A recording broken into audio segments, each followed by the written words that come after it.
bringing into relevance the contextualizing the other events in this perspective. The last part is mine, and that says security challenges, options, and strategy. I would compress that a bit since a number of challenges have been covered by Ambassador Sybil, Professor Kapoor, and I'll just come down to the security dimension.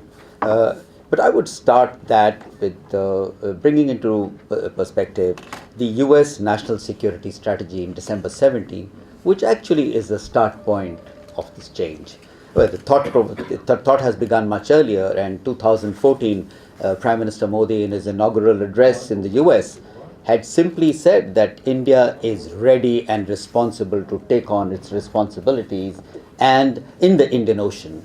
But gradually it changed, because all these political engagements did bring to fructify the National Defense Security Strategy of US. And I think 3 or 4 elements need to be understood, and I'm making that the beginning of my part so that we culminate to where the challenges for Indian security are. In the components of the NSS, National Security Strategy of US, we have India is central to America's Indo-Pacific strategy. Second, it's the most important and key element of a security architecture in this region. Third, the US views the Indo-Pacific more security architecture than geographical space. And fourth, it addresses a balance of power against China. It also considers that ASEAN will be focused and addressed in this leadership, and finally, that the Quad mechanism will be a potent and enabling mechanism that will give strength to the US. A huge perspective covered, and without doubt, while it addresses the Sinocentricity, it addresses the America First concept in every approach. I think that cannot be missed out. It would have amplified a little, but because of time compression. So what emerged in 2014 onwards consequent to this? How did India actually respond from a military perspective and a security challenge? And I had written 3-4 things that I must share with you.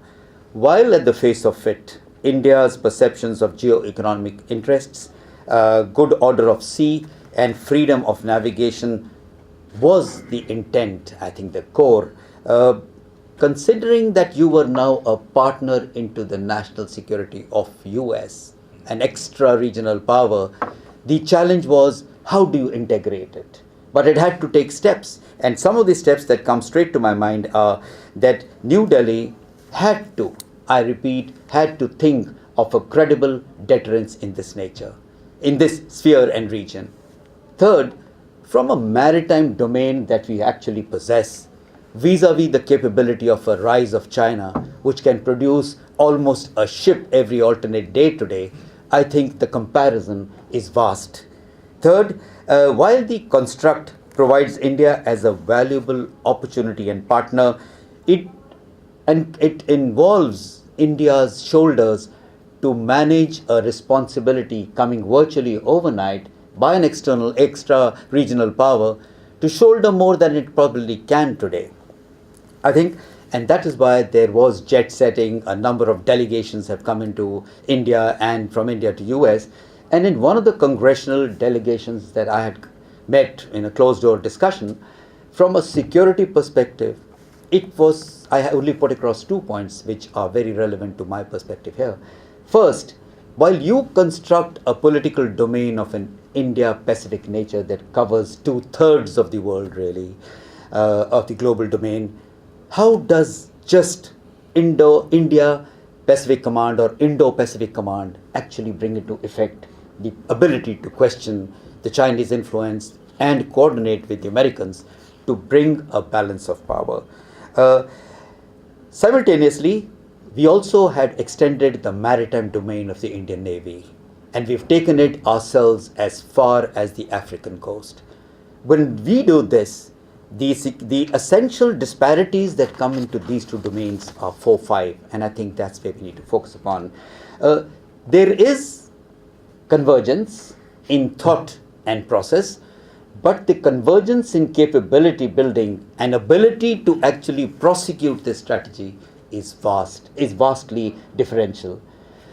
When I questioned that, one of the main concerns is how does this massive maritime domain get a balance between the US and India?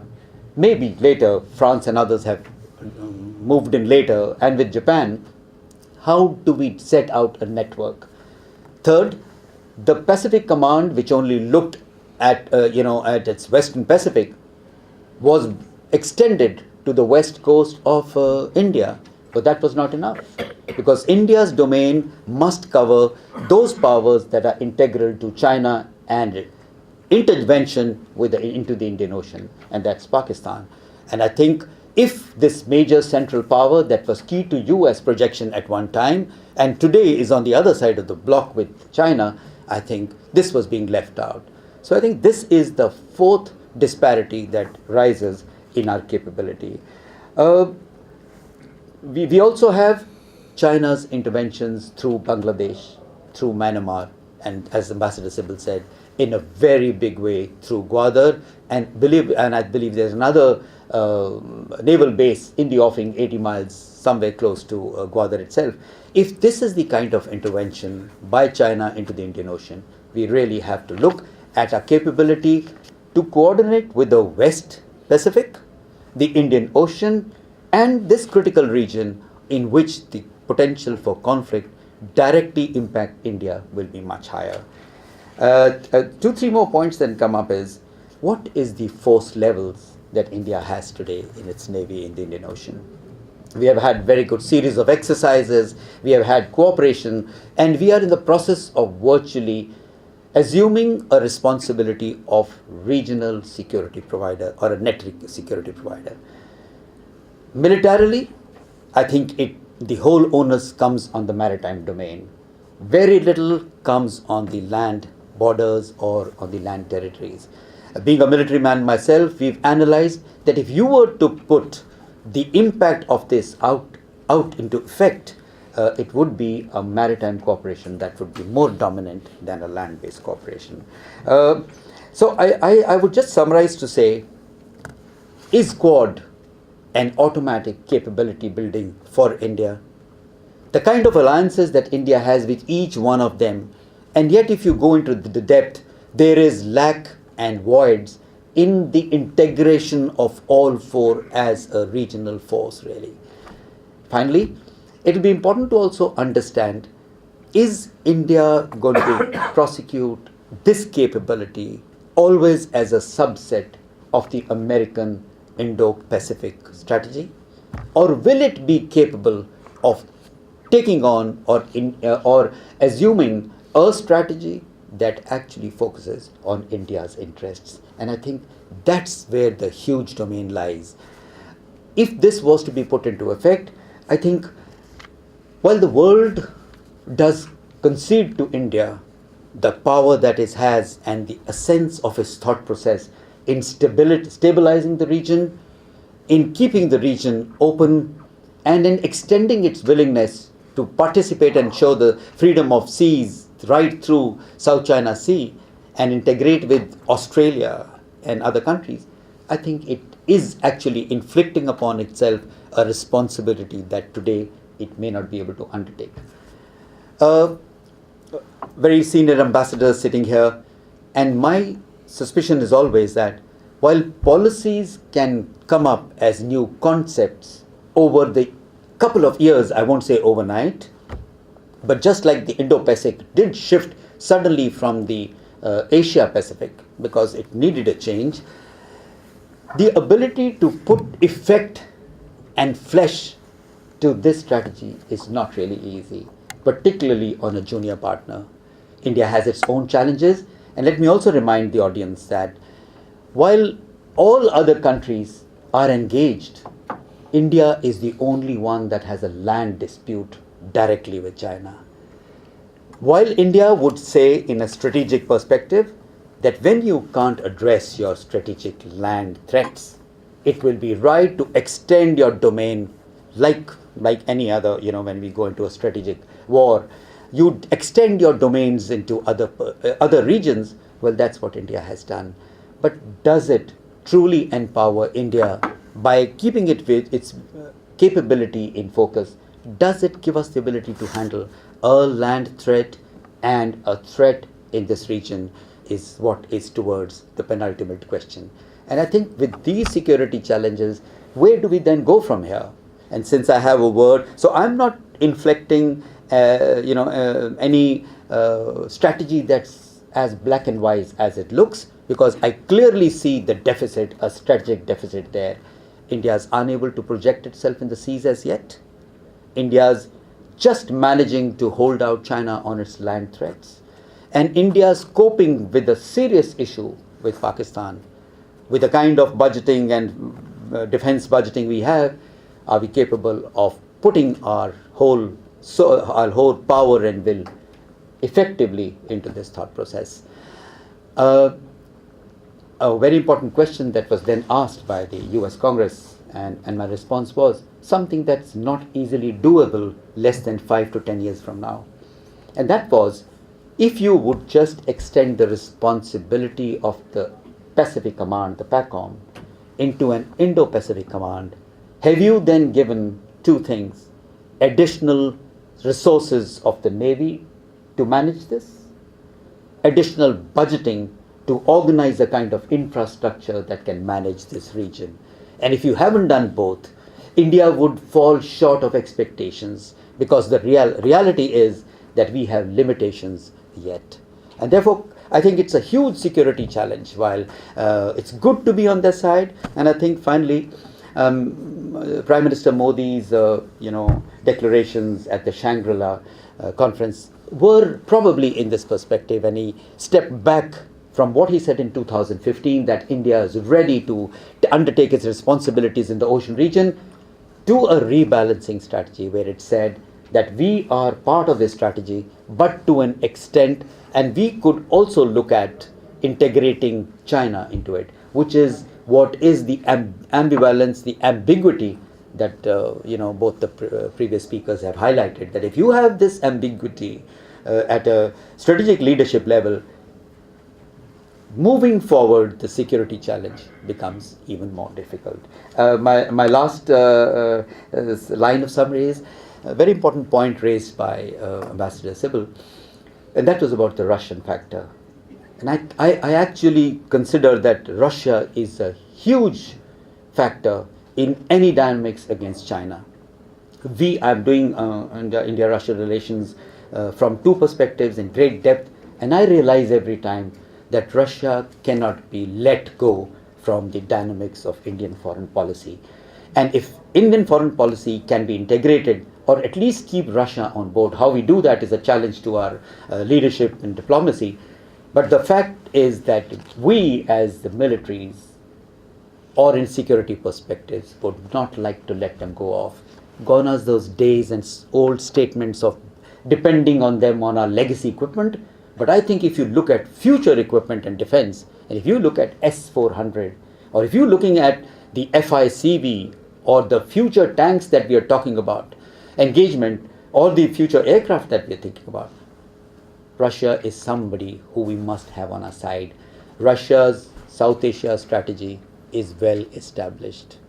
Russia's East Asian strategy is well established, and I have studied the impact of this in my domain of affecting India's capability of how it will participate in this. With those words, I will come to the end of my talk. Thank you very much.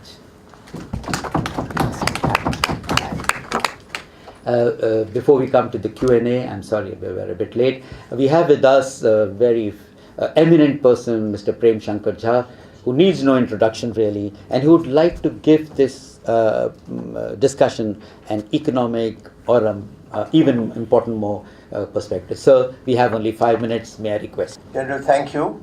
5, if you give me 6, but I promise it will not be 7. Brevity has certain advantages, so I don't have to go into details.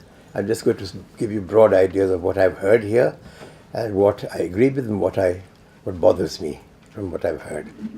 First is, I thought for about 2/3, right almost to the end, whether I was really, where was I sitting? Where was this conference taking place? Was it taking place in Delhi or was it taking place in Washington? And I finally came to the conclusion that this was a conference taking place in Washington, not in Delhi. Because till about 5 minutes before the end, when General Lamba actually began to touch the issues that bother me, I never heard the word India security. It was taken for granted that our security is reinforced by belonging to a US, European, Australian, Japanese coalition. It was taken for granted that our main enemy, inveterate always enemy, is China. And therefore that we really need to do this. There were a few sort of momentary notes of discord with this theme. One was from Kamal himself, who said, but you know, everything we are doing, the Bay of Bengal is a peaceful ocean. All our threats are on the west. So then what is the logic of Indo-Pacific? And frankly, in the entire discussion, I didn't find any. I'm not going to go into these. I'm not going to go into in detail what has been said here. I'm going to talk about a different perspective on what's happening in the world, which might give you a different perspective on the way that China is behaving and may help you to understand China a bit more. I should mention in passing that I have actually written 3 books on this subject, on various stages of China's transition and its political economy, political economic impact upon its political economy upon its international strategy. If you ever want to look at them, please go ahead. No one has the time, but if you do have the time, please go ahead. Okay, anyway, look, what is the phase of the world today? We are going through a hegemonic struggle again. For 100 years, the great world hegemon was Britain till the First World War. Till after that, it was America. And now that is again beginning to be challenged, and the challenge is becoming increasingly serious, and the battle lines are getting drawn more and more sharply. And we are, at this moment, we placed ourselves not in the middle, not equidistant, not somewhere away from, or even balancing between the two, but squarely on one side of it, and it happens to be the losing side. Why do I say this? Because we are in the 4th phase of rapid industrialization, globalization, where national boundaries are all being smashed. The previous phase was the phase of the nation state. In the period of the nation state, the core of power was industry, and all the relationships you made out of that, an industrial power were made to secure markets or raw materials, both of which brought you into conflict with other industrializing countries which had an industrial core and were trying to expand outwards. And that was the reason for both the First and Second World Wars, as you know perfectly well. Today, we are in the era of globalization, and there's one very, very big difference between the Sino-US hegemonic struggle and anything that preceded it. China has built its strength not on military strength, but on trade. For China's power is based entirely upon its economic success, its success in trade. It's $4 trillion of reserves are built on that, and nothing destroys trade more quickly than war. So the country that has the vastest interest, most powerful basic interest in peace today is actually China. And the country that has the greatest interest in war is the one that is losing its hegemony because of this economic onslaught of the Chinese, which is the US, and to a lesser extent the European Union. We are now with them in this. I think we need to bear this in mind. And another thing that we do need to bear in mind is that in this process of joining up with the so-called Indo-Pacific, it's a lovely thing. 6 million of our people are in America. All our elite wants to go and stay with their children after they retire here. America's paradise for our elite here, but it isn't paradise for our country. Is there one single instance in which the Americans have actually stood up for us in any way? Look at the text of the Security Council resolution that was passed on Pulwama. There's no reference to Pakistan.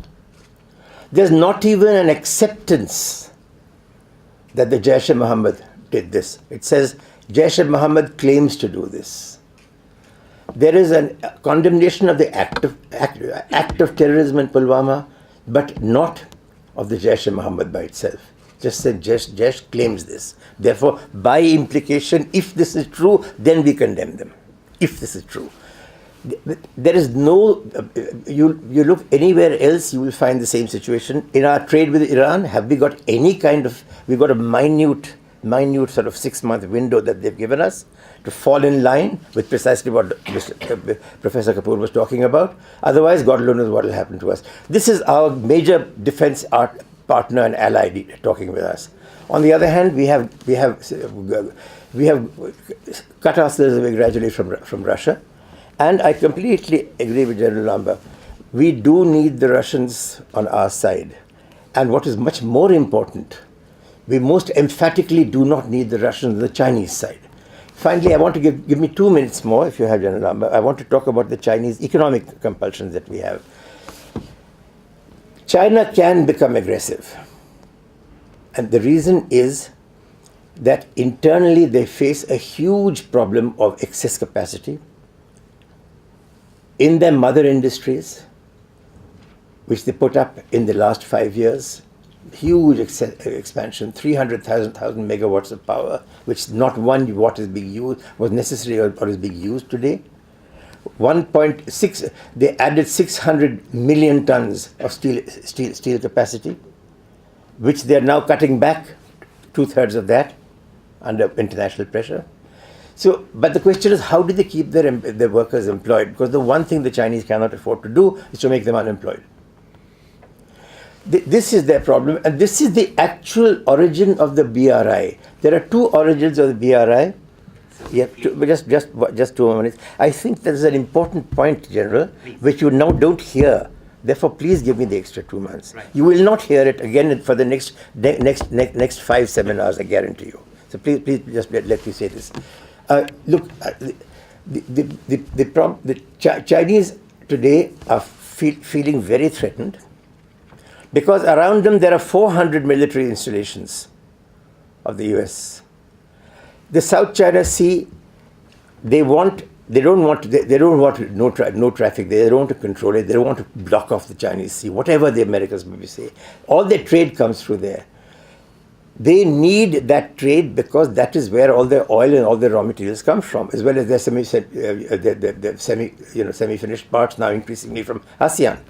So what they want is a certain measure to be ensured that this South China Sea will not be used for military purposes.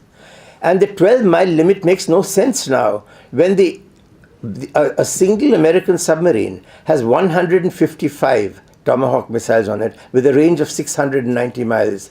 One submarine is capable of destroying 70% of China's industry. That is the actual power differential we have today, if pure destruction is your purpose. And yes, the Chinese are very worried that the Americans, one way or the other, sooner or later, rather than lose power, will find an excuse for war. So, with 2 things are happening simultaneously. You have to find another justification, another reason for the mandate of heaven to stay with the Communist Party in the face of rising unemployment. And you're doing your best to limit this by going through the BRI, using your foreign exchange reserves for that. The other is that you have got to do something in order to minimize this danger. So what do? You try and push the warship access to the Chinese coast beyond 600 miles, which is the logic of the South China Sea, what they're doing, and they will continue doing it. Now, in order to be able to do this, they will use the patriotism or jingoism that comes out of this attempt in order to keep the unemployed and the increasingly miserized people, because of the excess capacity that there is in China today, in line. and this is the game they will be playing. It is a game in which India can help them by actually taking $1 trillion worth of investment from them. And we won't be damn fools like Sri Lanka. I mean, I would never have taken the Hambantota project, and my knowledge of economics is not that of a project manager. Let us say it's an insane project to take 90% of the cost at a 6% interest rate for infrastructure. Now, anyway, the point is that we do need we are one country that can make use of the investment that China wants to make abroad. We don't do it. So who do we impoverish? Not us sitting in this room. All of us are comfortable. But look at the agricultural crisis. Look at the industrial crisis. Look at the fact that 1.1 million industrial units have closed down.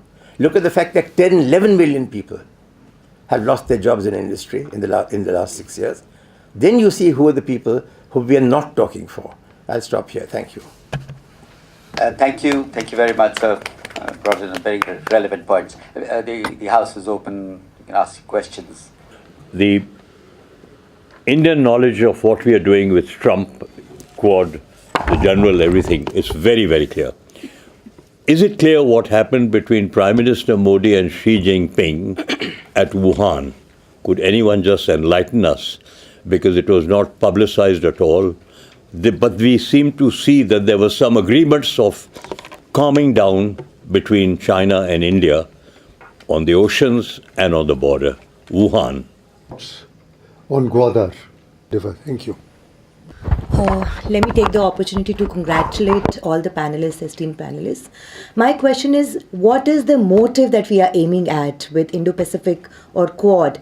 Is it balance of power or deterrence? Mind you, these are two important yet different things. And I could not differentiate what was the importance on balance of power or deterrence. Thank you all the panelists. It was so enlightening. By the way, yes, my name is Hari. I look after political affairs in the Embassy of Nepal. Indo-Pacific, just out of my curiosity, I'm asking this. The Indo-Pacific has come as a concept, and still it's a kind of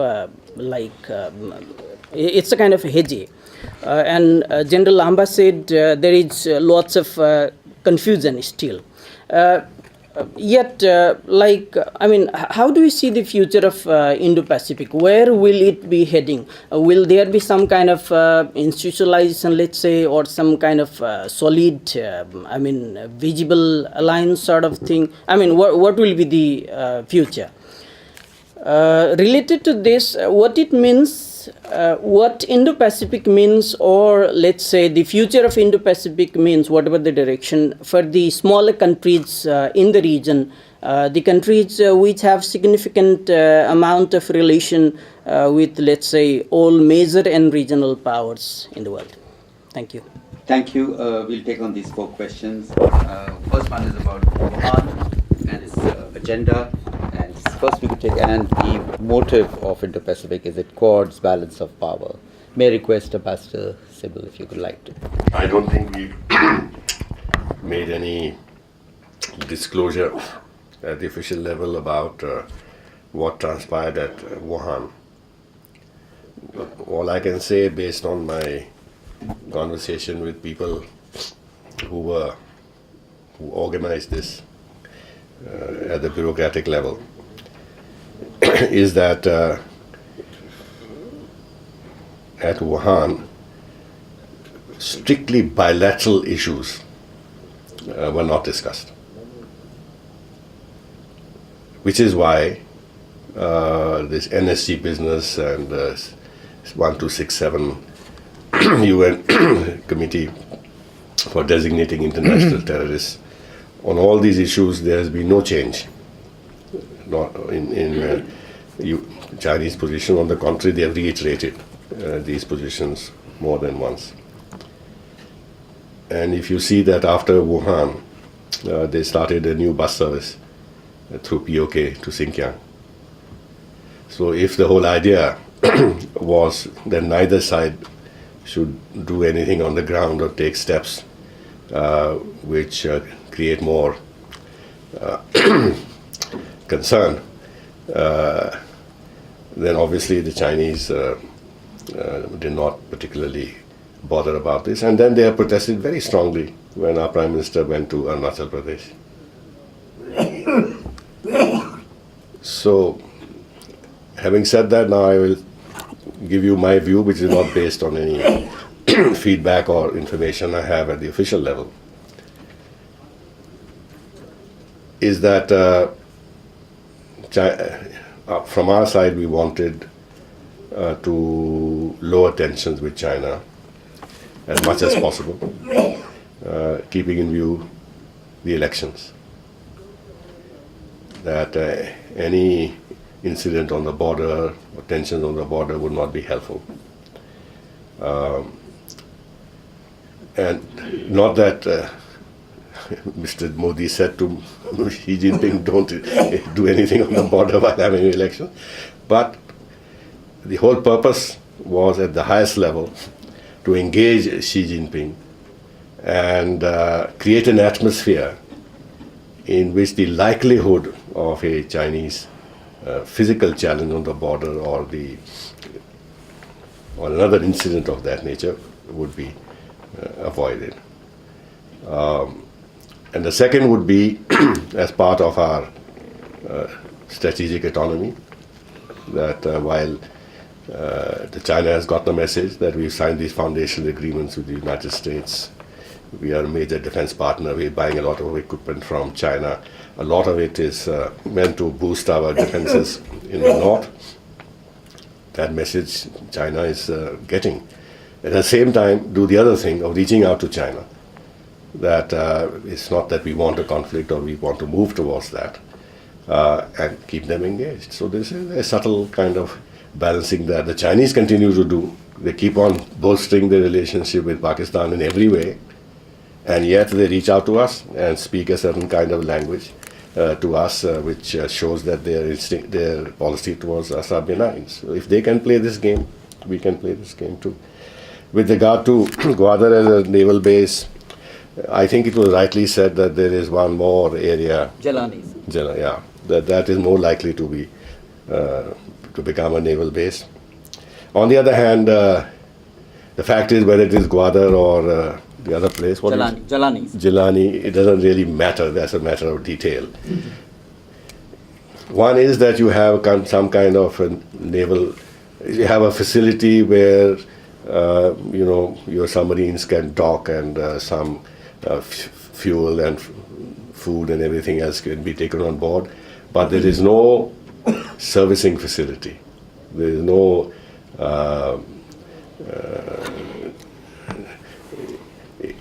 because I am told that the submarines, I don't know the naval people here, need a huge amount of attention and upkeep and maintenance and everything else. So if you want to really have more than simply a place where your submarines can come, you need to create facilities. For that you need to control the hinterland. You cannot create these facilities elsewhere. Now Gwadar or Jelani or whatever else is the only place where they control the hinterland, right from Xinjiang to the CPC to Gwadar or elsewhere. So they can build up actual facilities where their submarines can be serviced. So therefore, I'm not an expert, but my own view is they'll do it. If they can do it in Djibouti, why can't they do it in Pakistan?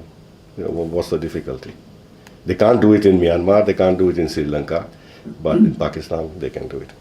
Insofar as balance of power and deterrence is concerned, I'm not an expert in these kind of semantics, but I see that balance of power itself is a deterrent. If there's a balance of power, then naturally no country can then hope to dominate because they are countered. So that's a deterrent. So I don't know what fine distinction is being made between balance of power and deterrence. Finally, future of Indo-Pacific, institutionalized and this and that. Well, in some ways, it's not been institutionalized, but the fact that US and India are cooperating and the foundational agreements and everything that we have done logistic support, interoperability. We are now willing to look at BECA. Our defense minister has said that publicly. All the equipment, P-1-8 maritime aircraft that we have bought, agreements on maritime domain awareness. All these are part of, if not of a institutionalized cooperation between India and the United States, in which Japan has now been included. Australia so far has not been included in this, but maybe it will. But at the political level, we've had 3 rounds of the Quad dialogue already. So I think the future of the Indo-Pacific is quite clear. It will continue to keep a certain momentum, but it is not going to be, it will not evolve into an alliance of any kind. I don't think we are ready for that or we want that. And as far as smaller countries are concerned, I think Nepal should not be bothered. You are a landlocked country, so I don't think you should worry about the Indo-Pacific.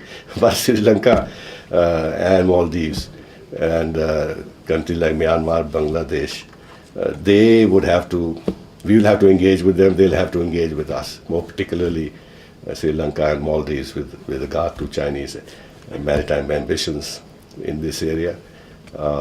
Nepal, I mean, saying in a light-hearted way, since you have now want to develop a link between Nepal and Shanghai, so I suppose Western Pacific becomes more important to you. Well said, sir. Thank you very much. Professor Kapoor, would you Yeah, like to just say a few comments. Sorry. Yeah, just a few comments. Starting with the last comment, balance of power or deterrence. I don't think that those are the issues. The issue now is, as far as I see, he called it Washington perspective, but that could also be the European and Canadian and Japanese and other perspectives. To create a new paradigm in the policies of North Korea and China. That, from what I can gather, in terms of the attention being given to these, in terms of the dynamics, those seem to be the 2 targets, not the balance of power or that. And I reject Mr. Jha's premise that America will go to war because it's losing. I'm sorry if I misunderstood. I didn't quite say that, but that there's a tendency, attraction for that idea, that's all. Yeah, could be, okay. But I'm staying away from any war scenario because last year, Trump administration gave a lot of money, $700 billion to the Pentagon, to build up, includes naval development. So they are focusing very much on that. So America sees itself as still number 1 military power and sees itself as maintaining that military power. But that's not the end of their thinking, as I can determine. They want to open up new frontiers, and North Vietnam is a new frontier. Trump keeps talking about beautiful beaches there, so imagine him thinking of his Trump hotel there. But the point is, the South Koreans and Japanese would all be interested in investing, and Americans of course, in North Korea. So the messaging there is peaceful development of North Korea rather than war. And so it's seeking a transformation away from missiles into capitalism. And the choice of Hanoi was very interesting because the North Koreans were hearing from the Vietnamese, and the Vietnamese told them, we fought the Americans, think in terms of developing a socialist economy. They're still communists, but develop a capitalistic economy. So Vietnam is being projected as a model, not Hong Kong. Okay, so in this case, I'm widening the network of what are the aims of IP. And the second, which is a much harder job, is to change the thinking of the Chinese themselves, the Chinese leadership. And here, keep in mind that historically and even now, China does not acknowledge any limits to its expansion.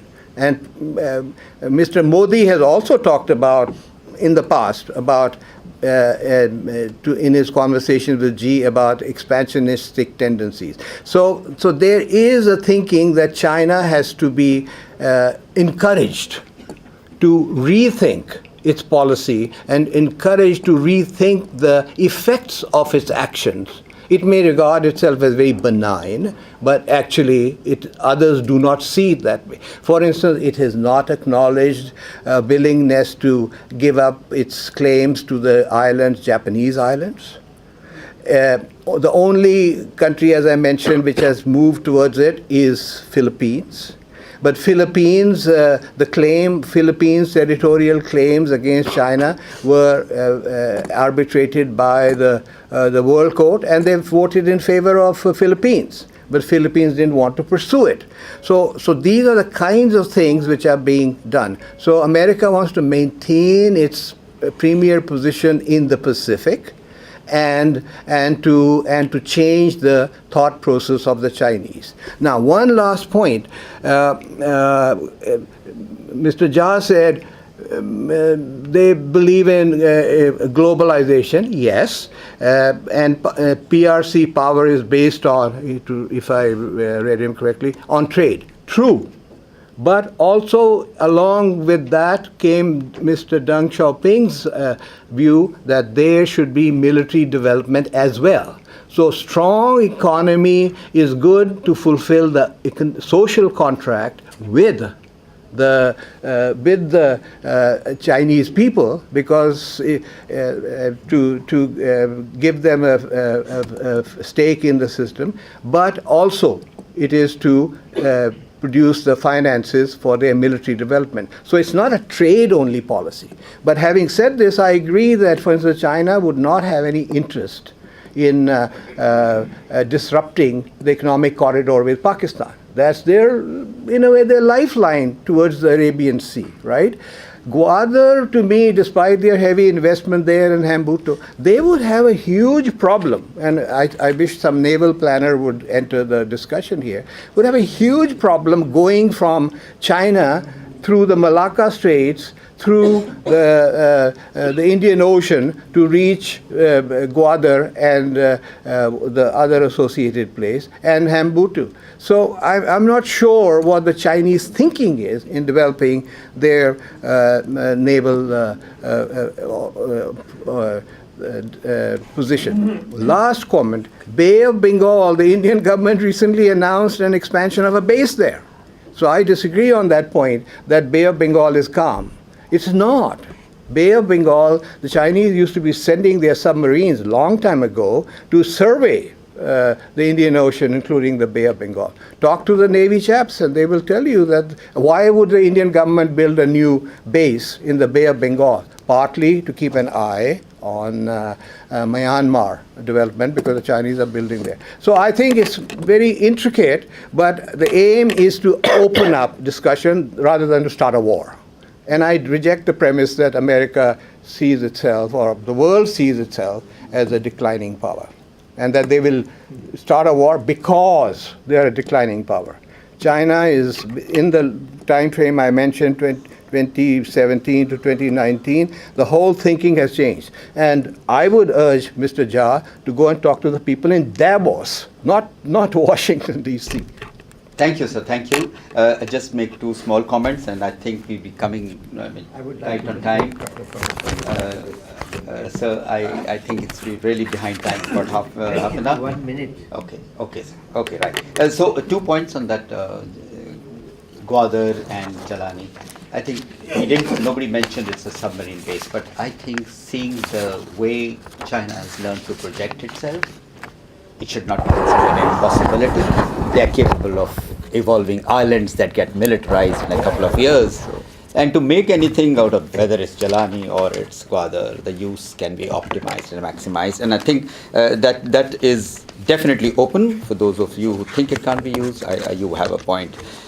Finally, I think it's important to also, before I conclude, I'll give a chance to Mr. Prem Shantaja, but it's important to see the perspective from India, where really I think the focus of the seminar was, what are India's perceptions, whether it's terms of challenges, policy challenges, issues, strategy, and options that we have taken, which we have done well. Before I invite you all for lunch, I think Mr. Jha is pressing for a minute. We give him precisely a minute to make a point. Before he makes the point, one. Yes, sir. Yes, yes, sir. Please. Which is that why should we be perturbed if the US threatens China?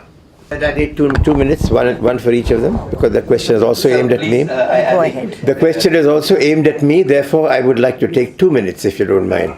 First, we keep talking about Gwadar as if it's sort of something, an isolated thing.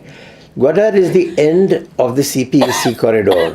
The CPEC corridor is a back door for trade for China. You're forgetting that, which is why, strange, but we haven't yet seen a submarine base coming up there. I'm not surprised at all. Submarine base is coming up at Ormara. You can go Fair enough, but I'm talking of Gwadar just now. I'm not saying that it will not happen elsewhere, but the question is, I'm just talking, we need to get away from this exclusively militaristic view that we're taking here. And as for the Chinese, why should we be worried if the Chinese and the US are taking this on? Because unfortunately both are nuclear powers. And no war has taken place in the last 100 years where the country that went to war has benefited from it. It's always been the country that's been worst hit. And by the same token, no war has taken place in the last 100 years in which the unforeseen causes prolonged it. The First World War was supposed to finish in 4 weeks, if you remember. The Second World War, I cannot tell. But the fact is that we please do not underestimate the possibility of a conflict coming out of increasing pressure on China to strangle its trade. And everything I heard from Professor Kapoor was strangling Chinese trade. Thank you very much. Thank you once again for all of you to be here, spare your time and join us and enrich the discussion with your observations and comments. May I now request you all to join us for lunch. Thank you.